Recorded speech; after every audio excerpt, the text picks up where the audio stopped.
أعوذ بالله من الشيطان الرجيم. بسم الله الرحمن الرحيم. ونادى أصحاب الجنة أصحاب النار أن قد وجدنا ما وعدنا ربنا حقا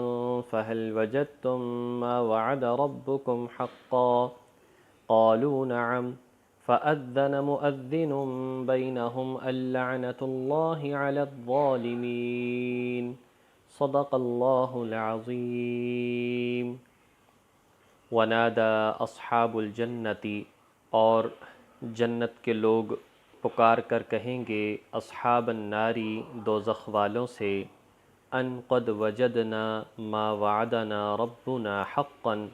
کہ بے شک ہم نے پایا جو ہمارے رب نے ہم سے وعدہ کیا، حقا بالکل سچا، فہل وجدتم، کیا تم نے بھی پایا، ما وعد ربکم حقا، جو تم سے تمہارے رب نے وعدہ کیا تھا، حقا کیا بالکل سچا پایا، قالوا نعم، وہ کہیں گے جی بالکل ہم نے اپنے رب کے وعدے کو سچا پایا، فأذن مؤذن، اتنے میں ایک آواز دینے والا، ایک پکارنے والا پکارے گا، بینہم ان کے درمیان، فأذن پکارے گا، مؤذن ایک پکارنے والا، آذان دینے والے کو مؤذن کہا جاتا ہے، وہ بھی پکار کر اللہ کی طرف بلاتا ہے۔ اتنے میں ان کے درمیان ایک پکارنے والا پکارے گا، اللعنۃ اللہ علی الظالمین، کہ لعنت ہو اللہ تعالیٰ کی ظالموں پر، الذین یصدون عن سبیل اللہ، ان ظالموں پر کہ جو روکتے تھے لوگوں کو اللہ کے راستے سے، وَيَبْغُونَهَا عِوَجًا، اور اس اللہ کے راستے میں، اس شریعت میں کمی تلاش کیا کرتے تھے، کجیاں تلاش کیا کرتے تھے، وَهُمْ بِالْآخِرَةِ كَافِرُونَ، اور یہ لوگ آخرت کے منکر تھے، انکار کرنے والے تھے۔ اس سے قبل جو آیات تھیں ان میں کافر اور مشرک ان کا تذکرہ تھا، اور بیان کیا گیا تھا کہ یہ لوگ دوزخ میں ہوں گے، اور ان کا اوڑھنا بچھونا آگ ہوگا، دوزخ ہوگی، اسی آگ کا لباس ہوگا، اسی آگ کا بچھونا ہوگا، اور اسی آگ کے اوپر جو ہے وہ اوڑھنی ہوگی۔ جہاں تک جنت کا تعلق ہے، جنت اللہ تبارک و تعالیٰ نے بڑی عظیم الشان بنائی، اس کو اگر ہم نعمتوں کو شمار کرنا شروع کر دیں تو شمار نہ کر سکیں، اس کو بیان کرنا شروع کر دیں تو بیان نہ کر سکیں،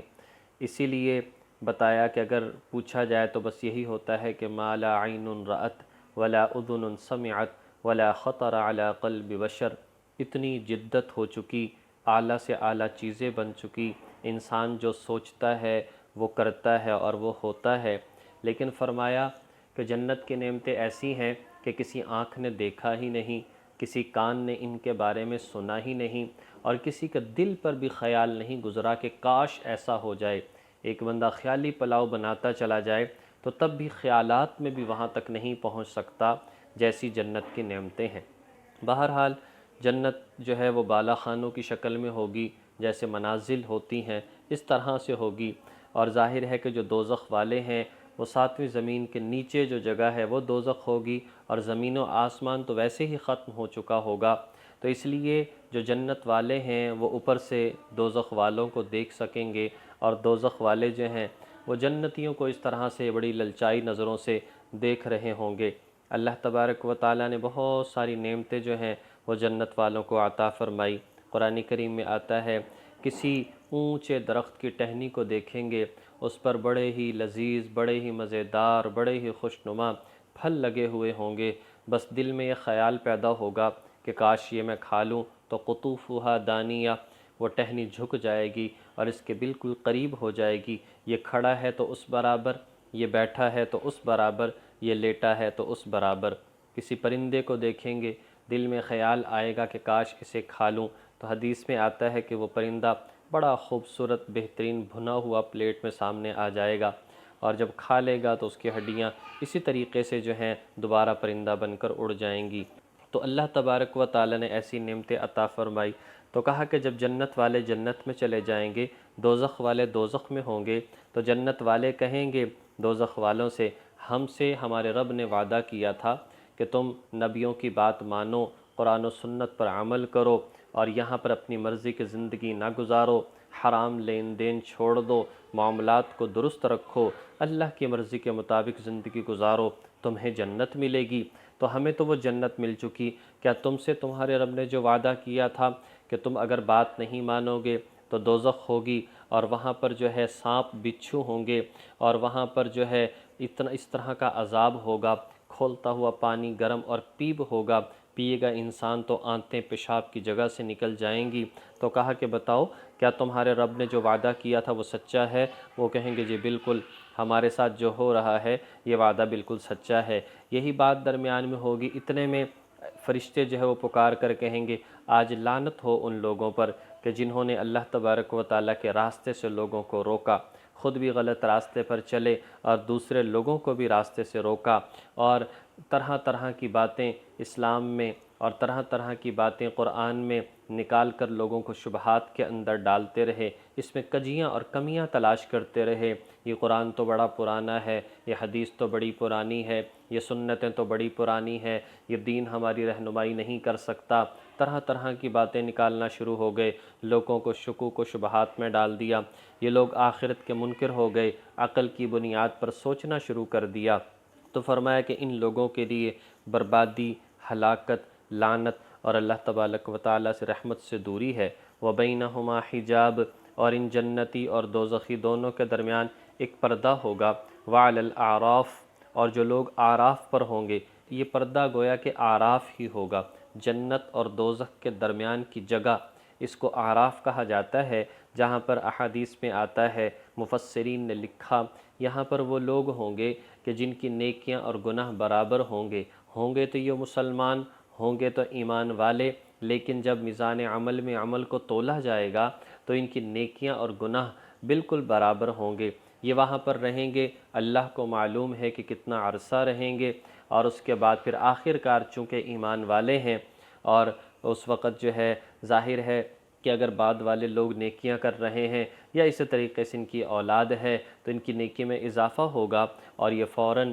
جنت میں چلے جائیں گے۔ جیسا کہ احادیث میں آتا ہے کہ انسان مر جاتا ہے اور اچانک اس کا عذاب ہلکا ہو جاتا ہے، اچانک اس کا جنت میں درجہ بلند ہو جاتا ہے، وہ کہتا ہے یا اللہ میں تو مر چکا، تو یہ کیسے؟ اللہ تعالیٰ فرماتے ہیں تمہارا پیچھے اولاد موجود ہے یا شاگرد موجود ہیں یا فلاں تمہارا صدقہ جاریہ موجود ہے، وہ نیکی تمہاری کی ہوئی اور وہ لگایا ہوا پودا آج پھل دے رہا ہے، اس بنیاد پر جو ہے اللہ تعالیٰ تمہارے درجات کو بلند فرما رہے ہیں۔ تو اس طرح سے اس اعراف پر اسی صورت کا نام اسی الفاظ کی وجہ سے اور آیت نمبر 46 کے اعراف اس کی وجہ سے جو ہے اس کا نام رکھا گیا۔ وعلی الاعراف، اعراف عرف سے ہے پہچاننا، مطلب یہ ہے کہ یہ لوگ جو ہیں جنت اور دوزخ والوں کو پہچانتے ہوں گے، یہ دوزخ والے ہیں، یہ جنت والے ہیں۔ دنیا میں بھی یہ لوگ پہچانتے تھے کون لوگ جو ہیں وہ نیک ہیں اور کون لوگ برے ہیں،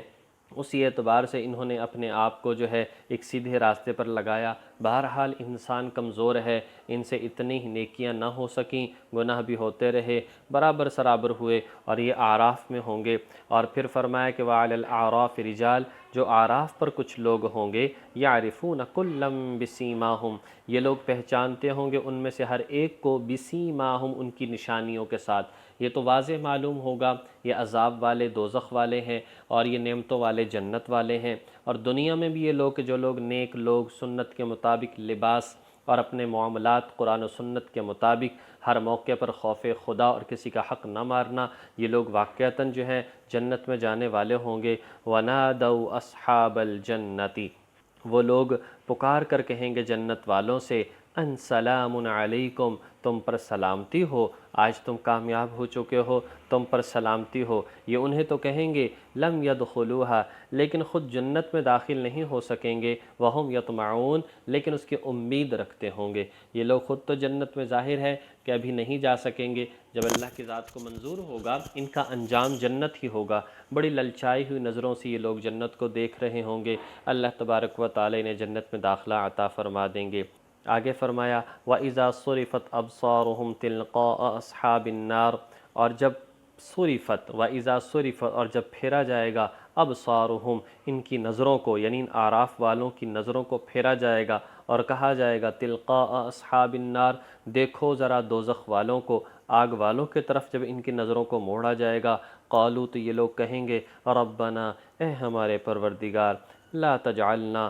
ہمیں شامل نہ کرنا، ہمیں نہ ملانا، مع القوم الظالمین، ان ظالم لوگوں کے ساتھ، ان ظالم لوگوں کے ساتھ ہمیں نہ ملانا، اور ہمیں جو ہے اے یا اللہ نیکوکاروں کی طرف اور جنت والے جو ہیں ان کے ساتھ ہمیں داخلہ، ان کے ساتھ جو ہے ہمیں رہنا نصیب فرمانا۔ تو ساری بات کا خلاصہ یہ نکلتا ہے اللہ تبارک و تعالیٰ نے نیک لوگوں کی نشانیاں، نیک لوگوں کے اعمال ہمارے سامنے رکھ دیے۔ آج انبیاء دنیا میں آنے والے نہیں، لیکن ایسے لوگ موجود ہیں جو اس دین پر عمل کر کے اس کی حفاظت کر رہے ہیں۔ اس لیے حدیث مبارکہ میں آیا، نبی پاک صلی اللہ علیہ وسلم نے فرمایا میری امت کے علماء کا درجہ پہلی امتوں کے نبیوں کی طرح ہے، اس لیے کہ پہلی امتوں کے انبیاء جو تھے وہ اپنی شریعت، اپنے دین کی حفاظت کیا کرتے تھے، میری امت کے جو علماء ہیں وہ دین کی حفاظت کرنے والے ہیں۔ تو اس طرح سے اللہ تبارک و تعالی نے ہر دور میں ایسے لوگ رکھ دیے، ہمیں اس بات کو پہچاننا چاہیے، ایسے لوگوں کا ساتھ دینا چاہیے، ان کی قدر کرنی چاہیے، اس لیے کہ ان کی نسبت قرآن کے ساتھ ہے، حدیث کے ساتھ ہے، اور ہمیں اپنے اعمال اور ایمان اور عقائد کو درست کرنا چاہیے۔ اللہ پاک ان باتوں کو سمجھ کر عمل کرنے کی توفیق نصیب فرمائے۔ وآخر دعوانا ان الحمد للہ رب العالمین۔